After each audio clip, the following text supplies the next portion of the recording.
Gloria sea al Señor. Sí.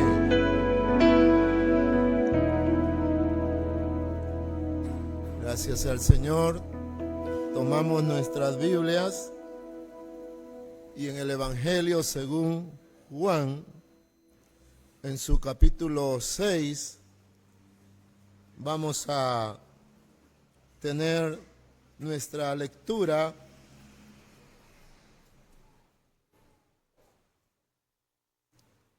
Vamos a leer los 11 versículos finales de este capítulo 6 que tienen allí en este fragmento de la palabra, palabras de vida eterna. Al iniciar el culto leímos los primeros 15 versículos donde se nos habló de la alimentación de los 5,000. Amén. Ahora seguimos dando lectura a este capítulo 6 del Evangelio según Juan, del versículo 60 al 71. Palabras de vida eterna. Al oírlas, muchos de sus discípulos dijeron: dura es esta palabra, ¿quién la puede oír? Sabiendo Jesús en sí mismo que sus discípulos murmuraban de esto, les dijo: ¿esto os ofende? Pues que si viereis al Hijo del Hombre subir a donde estaba primero, el Espíritu es el que da vida, la carne para nada aprovecha. Las palabras que yo os he hablado son espíritu y son vida. Pero hay algunos de vosotros que no creen, porque Jesús sabía desde el principio quiénes eran los que no creían y quién le había de entregar. Y dijo: por eso os he dicho que ninguno puede venir a mí si no le fuere dado del Padre. Desde entonces, muchos de sus discípulos volvieron atrás y ya no andaban con él. Dijo entonces Jesús a los 12: ¿queréis acaso iros también vosotros? Le respondió Simón Pedro: Señor, ¿a quién iremos? Tú tienes palabras de vida eterna.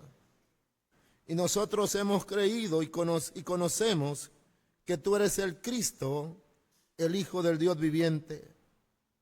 Jesús le respondió: ¿no os he escogido yo a vosotros los 12 y uno de vosotros es diablo? Hablaba de Judas Iscariote, hijo de Simón, porque este era el que le iba a entregar y era uno de los 12. Palabra fiel y digna de ser recibida por cada uno de nosotros. Seguidores de Jesús. Ese es el tema de esta serie de mensajes que hoy tenemos el número 2. La calidad del seguidor que pide el Señor Jesucristo. Dijimos el domingo recién pasado que el Evangelio de Juan tiene desde el inicio, en su capítulo 1, hasta el capítulo último de él, tiene un cordón bien dado por la necesidad existente de que él, como último apóstol, ya que había leído ya el testimonio de los 3 evangelistas anteriores a él, Mateo, Marcos y Lucas, ahora el Espíritu Santo provoca en la vida de Juan terminar esta serie de la biografía de Jesús con lo que él va a aportar. Muchas de las cosas que él da no están narradas en los otros evangelios. Pero si algo hay que considerar es ese cordón de unos 5 o 6 hebras que mantiene la unidad de este evangelio. Y se trata de ese pensamiento, de ese tema, seguir a Jesús. Cuando nuestra vida se vaya apagando y si tendremos la oportunidad de tener cerca a alguien, vamos a tener palabras de esta calidad. No vamos a malgastar las palabras. Ya en nuestros últimos momentos van a ser directas.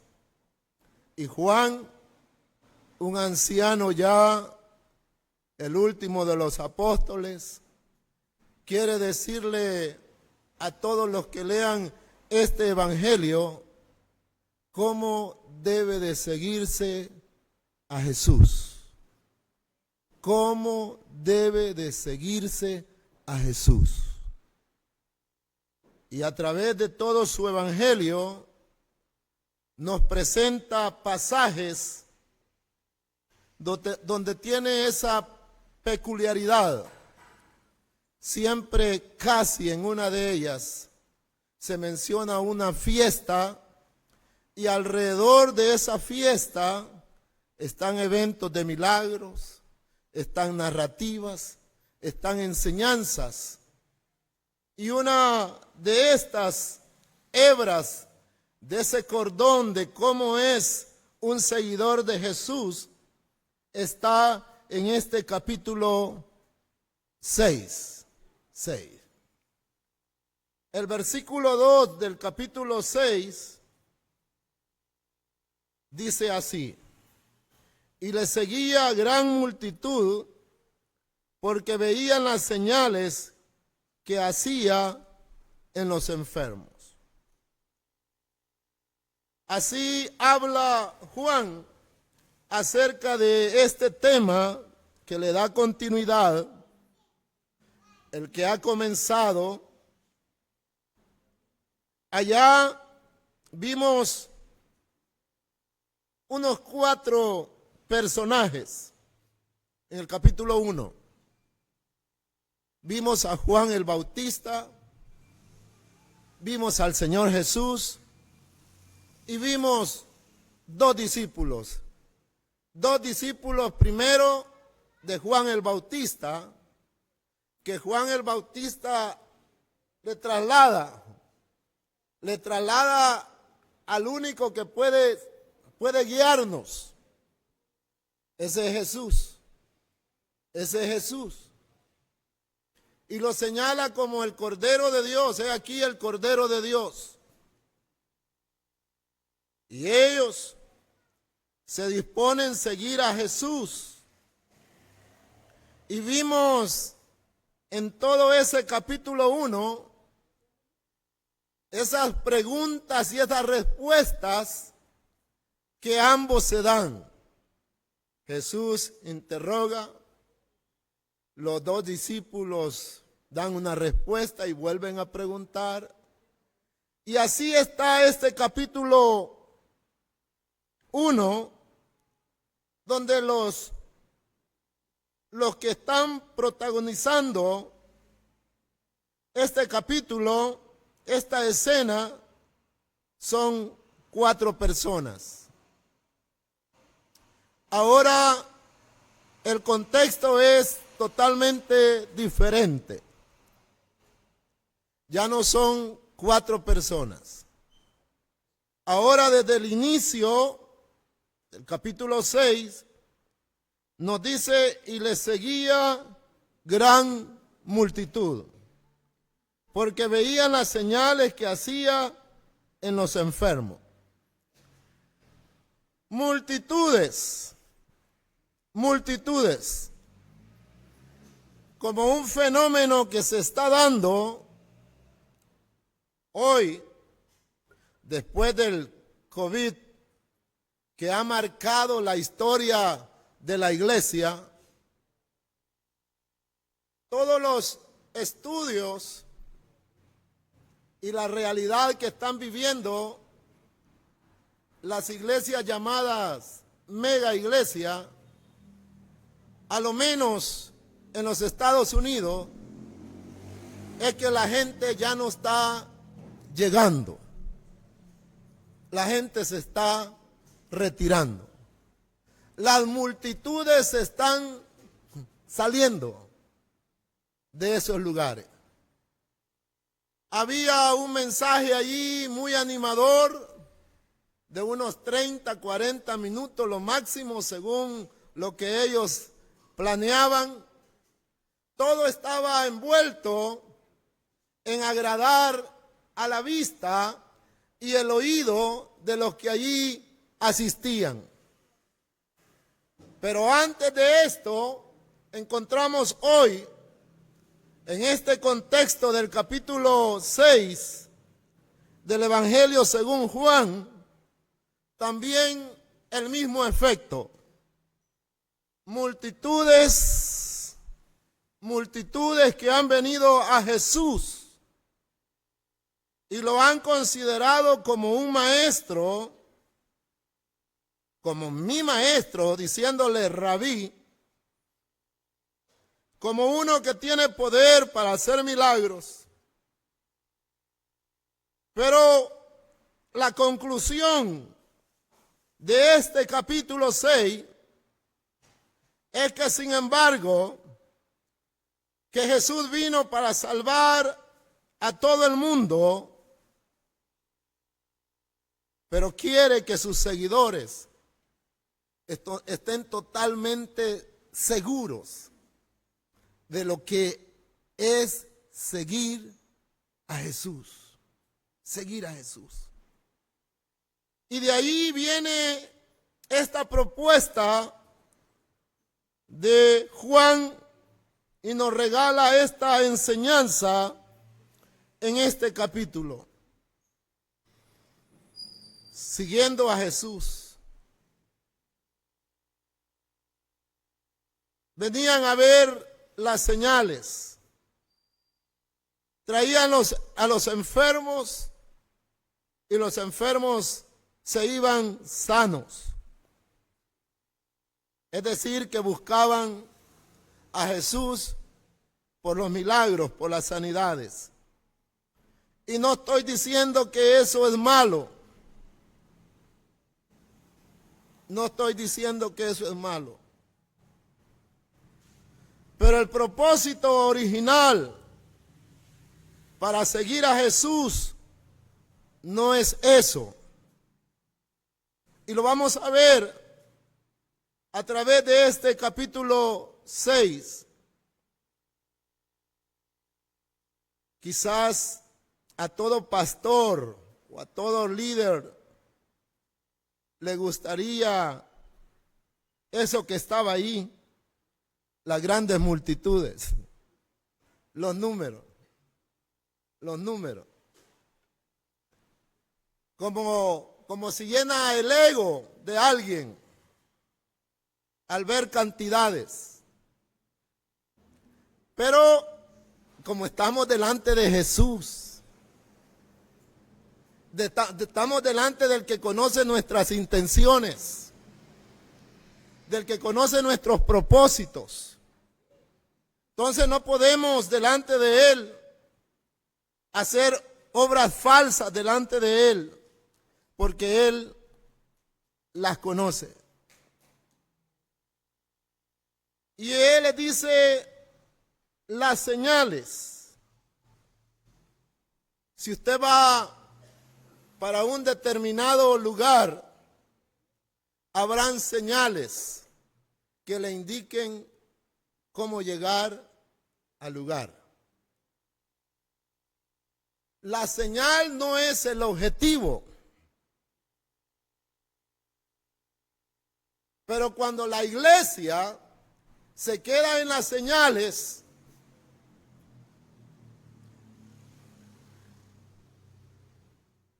y no llega al objetivo, es el problema. Cuando las predicaciones aducen más a las señales, a la prosperidad, a esto, a lo que podemos alcanzar, y nos desorientamos, perdemos el enfoque que las señales deben de llevarnos a un destino. Juan habla de los milagros, habla de los prodigios, habla de las sanidades como señales, y eso deberíamos de entenderlo hoy. Si estamos viviendo algo de lo que es una señal, no es una garantía en nuestra vida cristiana que estamos siguiendo a Jesús.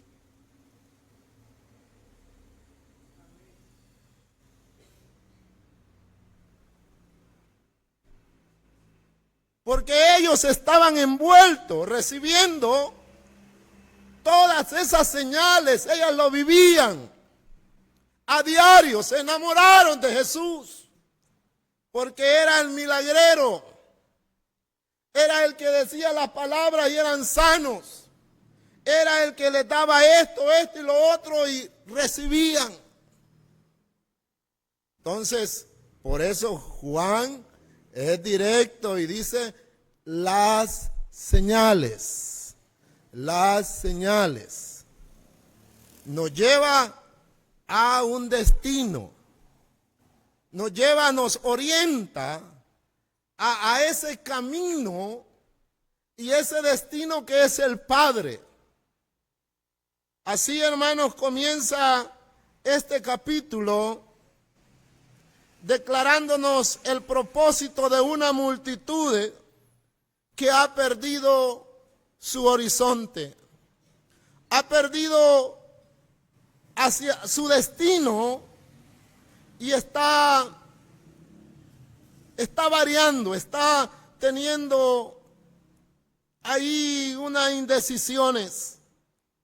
Por eso el Señor se toma este tiempo para hablarles de esta verdad, de cómo seguirlo a Él. Vemos momentos muy preciosos que se dan. Jesús anda sobre el mar. Vemos la alimentación de 5,000 hombres. Vemos cómo la abundancia ha llegado a la mesa de ellos. Y se disfruta todo eso, ¿sí o no? ¿Sí o no? Sí, cuando podemos decir, hoy puedo cenar esto, sin dificultad. Y antes sí, todo, sí. Cuando podemos decir, bueno, hoy saco a mi familia y vamos a este lugar. O esta mediodía lo que yo quiero comer es esto. O el esposo dice al mediodía, pescadito, mamita, le dice. Y ellos estaban viviendo ese momento en que Jesús había obrado portentoso milagro, pero al final era una señal que debía de guiarnos a Él, mirarlo a Él como el que puede proveer en todo momento. Y la palabra de Dios nos enseña a través de toda la historia que tenemos en Él, un proveedor. Amén. Un Padre proveedor que en medio de circunstancias que pueden ser totalmente adversas y contrarias a ver un resultado positivo, Dios en medio de ello ha sacado adelante. A cada uno de ustedes, a mi vida, a todos, Dios le complace servir a sus hijos de esa manera. Que lo reconozcan como el Dios proveedor. Pero Él va midiendo, hermano, en nuestra vida verdaderamente nuestro propósito. Así dice que la gente, al ver esta maravilla, el día siguiente la gente que estaba al otro lado del mar vio que no había habido allí más que una sola barca y que Jesús no había entrado en ella con sus discípulos, sino que estos se habían ido solos. Pero otras barcas habían arribado de Tiberias junto al lugar donde habían comido el pan después de haber dado gracias al Señor. Cuando vio pues la gente que Jesús no estaba allí, ni sus discípulos, entraron en la barca y fueron a Capernaum buscando a Jesús. El versículo 25. Y hallándole al otro lado del mar, le dijeron: Rabí, ¿cuándo llegaste acá? Respondiendo Jesús le dijo: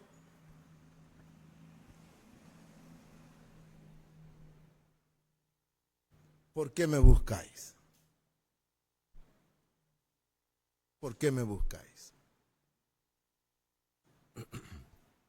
Se lo dijo también a aquellos dos que por qué lo buscaban. Y él repite nuevamente esta frase a esta grande multitud que la palabra de Dios describe. De cierto os digo que me buscáis, no porque habéis visto las señales, sino porque comisteis el pan y os saciaste. Trabajad no por la comida que perece, sino por la comida que a vida eterna permanece, la cual el Hijo del Hombre os dará, porque a éste señaló Dios el Padre. Dentro de las consideraciones que se tenían del Mesías, en algunos libros apócrifos se señala que, como Enoc, se señala que el Mesías iba a repetir el milagro de dar de comer al pueblo de Israel. Entonces, cuando esta señal él la hizo, dijeron: este es el Mesías. A este tenemos que seguir. Pero el Señor está escudriñando la verdadera intención, el verdadero propósito que esta gente tenía. Y Él les dice: no me buscáis porque habéis visto las señales, sino porque os habéis saciado. Respondió Jesús y le dijo, en el versículo 26, entonces le dijeron: ¿qué debemos de hacer para poner en práctica las obras de Dios? Como todo lo que se ha dicho acerca del Evangelio, nuevamente el Señor enfatiza que la única obra que el hombre puede hacer delante del Padre es creer en su Hijo. La única obra que tiene valor delante del Padre es creer en Jesús. Todos los verdaderos discípulos de Jesús creen en Jesús. Pero aquí va el enfoque, hermano.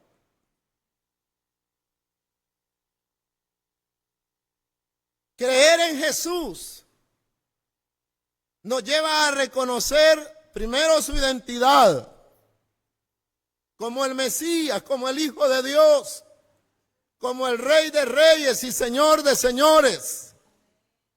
Y al reconocer su identidad, cada uno de nosotros se compromete a ser su siervo cuando Él dice que es el Señor.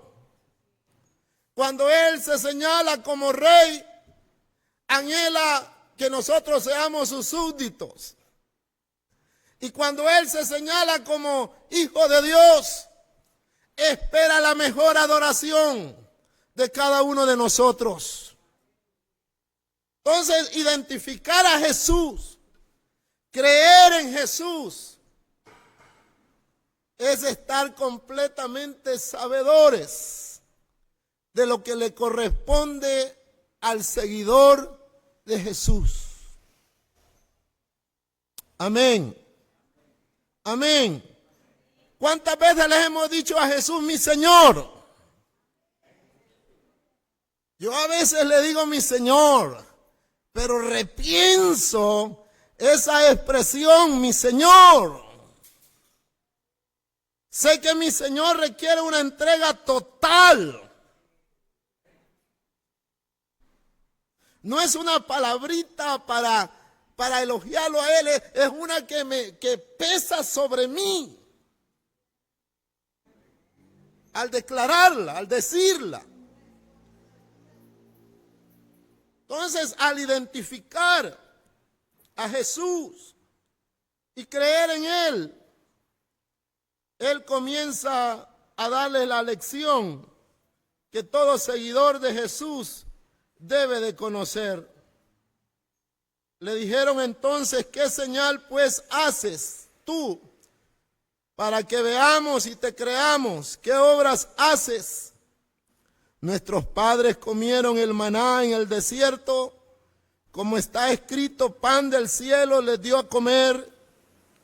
Jesús les dijo, de cierto os digo, no dio Moisés el pan del cielo, mas mi Padre os da el verdadero pan del cielo. Mire, ya se estaban equivocando, estaban diciendo que los padres de ellos le habían dado el pan. Estaban declarando que Moisés era el dador del pan. Y el Señor Jesucristo les corta. Cuando nuestra teología está torcida, la palabra de Dios es la que nos refrena. Le dicen, no han sido vuestros padres que les ha dado el alimento. Es Dios. Es Dios. Es Dios, es el proveedor, hermano. No son nuestras fuerzas, no son nuestras estrategias. Es Dios que tiene de bondad de cada uno de nosotros y en su misericordia siempre nos da esa bendición. Así, Él comienza a decirles, el versículo 4 del capítulo 6, nos habla de esto peculiar que tiene Juan, que todo evento importante, toda señal, toda narrativa, todo milagro, lo lleva a un contexto de la fiesta. Y dice, y estaba cerca la Pascua, la fiesta de los judíos. Pero ¿qué tiene que ver esto con el pan para las multitudes? ¿Qué tiene que ver esto ahora con Jesús hablando con esa multitud? Porque Él les dice, yo soy el pan de vida. Yo soy el pan de vida. Amén. 6:35, yo soy el pan de vida. Y el que a mí me come, dice, amén, tendrá vida eterna. Y ellos comenzaron a divagar. Nos está diciendo que lo comamos a Él, que tengamos una escena de canibalismo acá.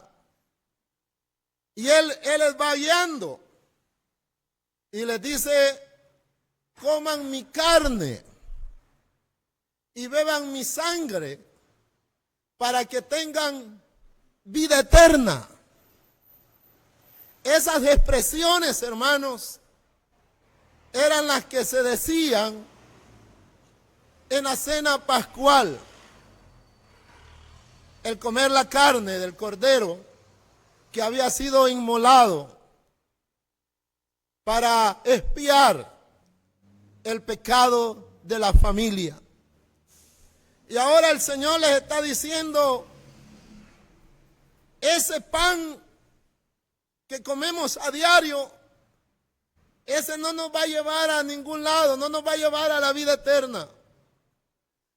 El seguidor de Jesús, dice, debe de trabajar en su vida para alcanzar el pan de vida eterna. Y Jesucristo dice, yo soy el pan de vida eterna. Por eso ahora Él está diciendo, en un acto cerquita a la Pascua, Él está diciendo lo que nosotros hicimos hoy.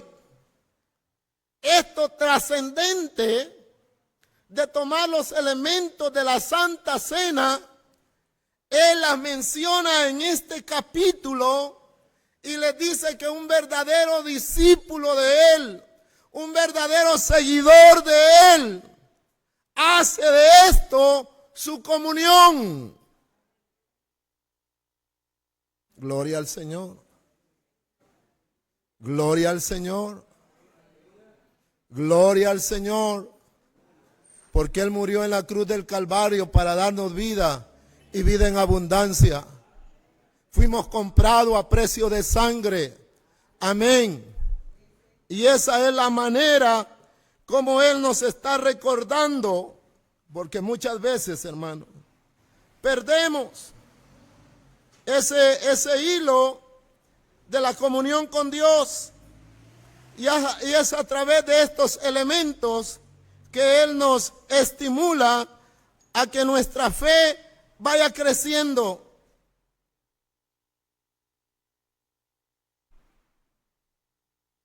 Y ellos no entendieron.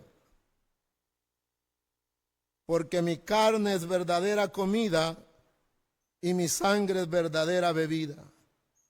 El que come mi carne y bebe mi sangre, en mí permanece y yo en él.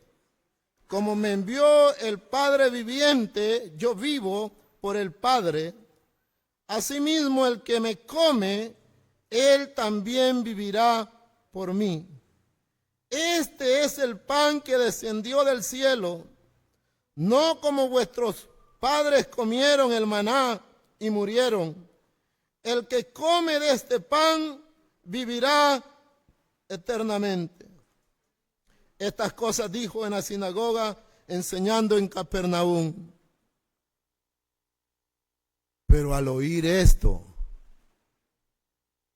ellos estaban entendidos, hermano, que se estaba refiriendo como el Cordero Pascual. Y dijeron, qué duro, ¿cómo vamos a hacer eso? Y sintieron dura esas palabras. Al oírlas, muchos de sus discípulos dijeron, dura es esta palabra, ¿quién la puede oír? Sabiendo Jesús en sí mismo que sus discípulos murmuraban, esto les dijo: ¿esto os ofende? ¿De qué venimos hablando, hermano? Venimos hablando de que el Señor les dice que solo hay una obra que hacer. Solo una obra el Padre recibe. Y esa obra es creer en su Hijo.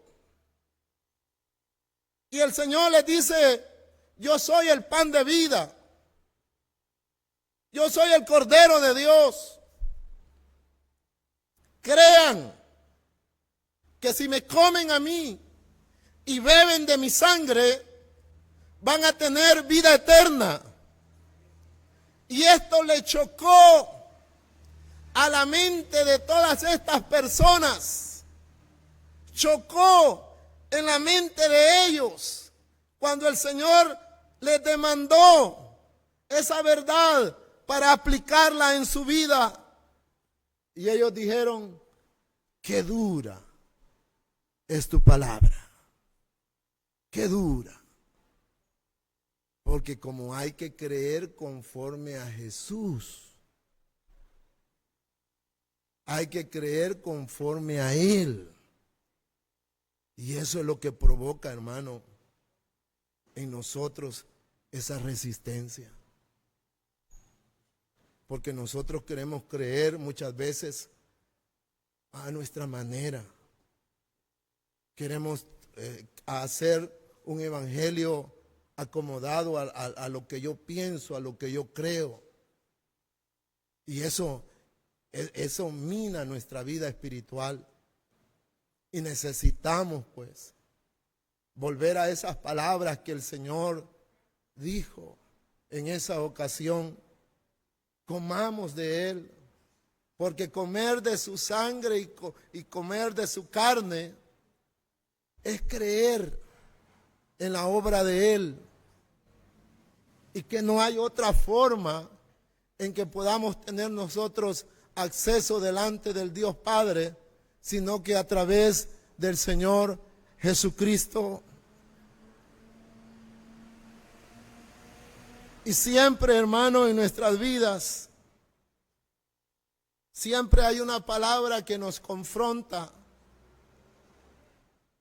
En esta vez,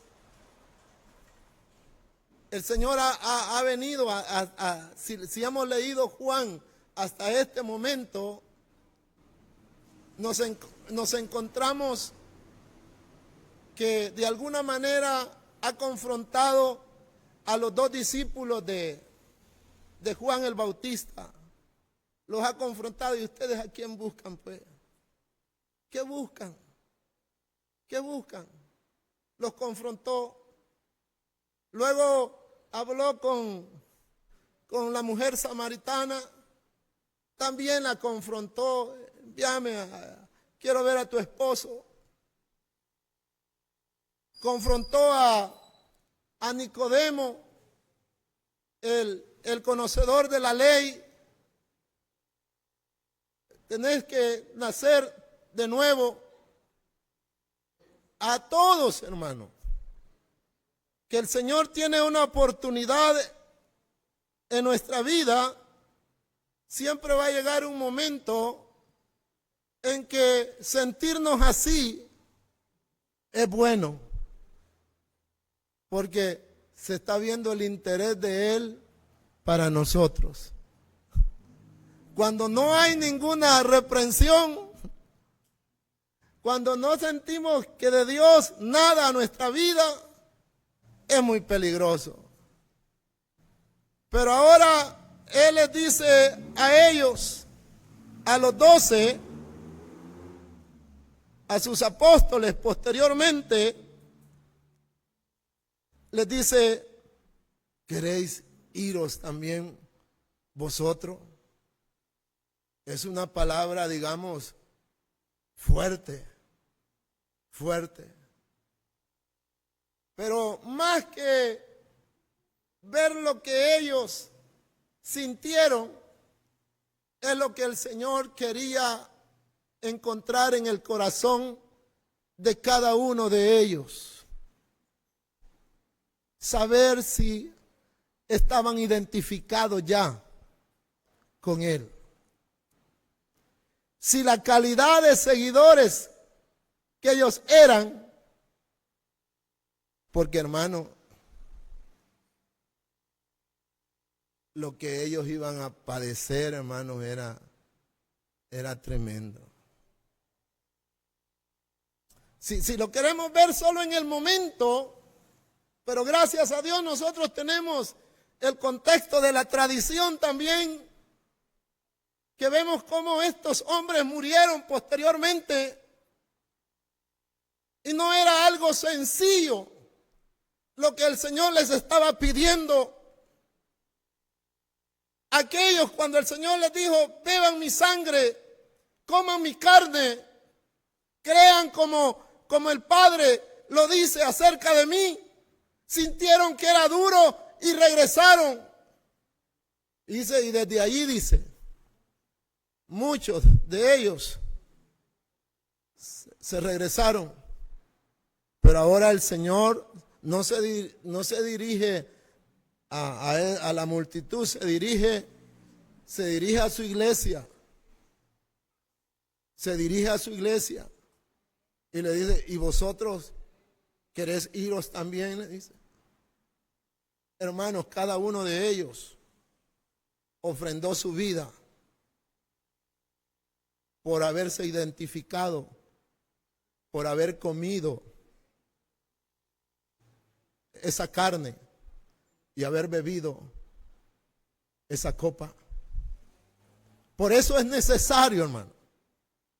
Mi intención no es más que estemos conscientes que si somos verdaderamente seguidores de Jesús, y si hay algo allí en nuestra vida, que siempre que podamos, en el nombre de Jesús, porque Él nos sigue dando la oportunidad de seguirle cada día. La decisión que ellos hicieron fue tremenda. Primero Dios, esa sea la que nosotros mantengamos. Ellos dijeron, ¿cómo, Señor? ¿Cómo nos vamos a ir? Solo tú tienes palabras de vida eterna. Quizás por ratitos sintamos duro. La vida cristiana se nos está haciendo difícil. Y no es así como nosotros soñábamos, como nos la pintaban. Pero sigamos adelante. Sigamos adelante. Sigamos adelante, no nos detengamos. No sabemos cuánto tiempo nos queda. Y perseveremos hasta el fin, siendo testigos de Él. Dios nos ayude, hermanos, a poder decir, solo tú tienes palabras de vida eterna. Dios me les bendiga, mis hermanos. Hay un gozo que no puedo parar. Hay un gozo que no puedo parar. Hay un gozo que no puedo parar. Hay un gozo que no puedo parar. Son como ríos de agua viva, ríos de agua viva, ríos de agua viva que saltan para vida eterna.